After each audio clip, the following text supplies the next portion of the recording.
بسم اللہ الرحمن الرحیم۔ السلام علیکم۔ قوم بنی اسرائیل قدیم تاریخ کی ایک ایسی قوم ہے جس کی طرف اللہ تعالیٰ نے سب سے زیادہ نبیوں کو مبعوث فرمایا، جنہوں نے اس قوم کی رہنمائی کی۔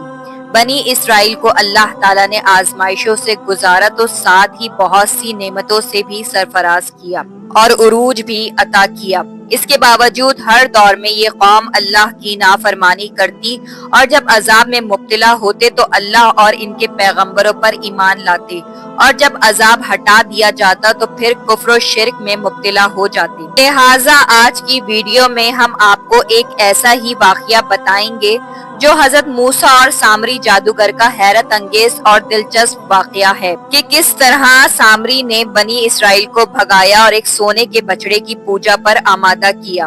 ناظرین، ویڈیو کو مکمل ضرور دیکھیں اور پسند آئے تو سبسکرائب کر کے لوگوں کو بھی شیئر کر دیں۔ قرآن مجید میں بہت سے واقعات کا ذکر ہے، ان میں سے ایک سامری جادوگر کا واقعہ ہے جس نے بنی اسرائیل کو بہکا کر ایک بچڑے کی پوجا میں لگا دیا تھا۔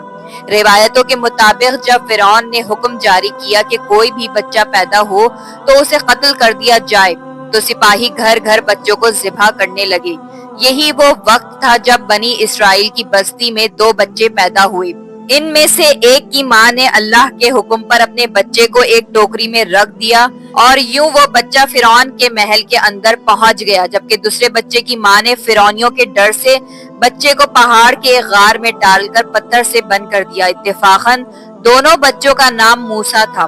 فرعون کے محل میں پہنچنے والا بچہ موسیٰ بن عمران علیہ السلام تھے، جن کی پرورش فرعون کے محل میں ہوئی، جبکہ دوسرے بچے کا نام موسیٰ سامری بن ظفر تھا، جس کی پرورش اللہ کے حکم سے بند غار میں جبریل علیہ السلام نے کی۔ لہٰذا جبریل علیہ السلام روزانہ اس غار میں آتے اور اپنی انگلی سے اس بچے کو چٹاتے، جس سے دودھ اور شہد جاری ہو جاتا۔ اس طرح حضرت جبرائیل علیہ السلام نے اس کو اپنی انگلی سے دودھ پلا کر پالا اور اسی غار میں وہ بڑا ہو گیا۔ حضرت موسیٰ علیہ السلام کو فرعونیوں نے پالا اور ایک بے دین کی سرپرستی میں پلنے والا بچہ نبوت کی عظیم منصب پر فائز ہوا، جبکہ روح الامین حضرت جبرائیل علیہ السلام کے ہاتھوں پروان چڑھنے والا بچہ بد کی علامت بن گیا اور خود ہی نہیں بلکہ بنی اسرائیل کو بھی کفر میں مبتلا کر دیا۔ روایت ہے کہ جب اللہ تعالیٰ نے بنی اسرائیل کو فرعون سے نجات دی اور فرعون کو اس کی لشکر سمیت دریا میں غرق کر دیا تو حضرت موسیٰ علیہ السلام کی قوم وادی سینا میں ہجرت کر گئی۔ اس کے بعد اللہ تعالیٰ نے حضرت موسیٰ علیہ السلام کو 30 راتوں کے لیے کوہ طور پر قیام کرنے کو کہا اور یہ وعدہ کیا کہ انہیں مقدس کتاب توریت عطا کی جائے گی، جو بنی اسرائیل اور بعد آنے والے لوگوں کے لیے ہدایت ہوگی۔ لہٰذا حضرت موسیٰ علیہ السلام نے کوہ طور پر جانے سے پہلے اپنے بھائی حضرت ہارون علیہ السلام کو اپنا جانشین مقرر کر دیا اور کہا کہ جب تک وہ کوہ طور سے نہ لوٹیں گے اس قوم کی رہنمائی حضرت ہارون علیہ السلام کریں گے۔ لہٰذا حضرت ہارون علیہ السلام قوم کو نصیحت فرماتے رہے۔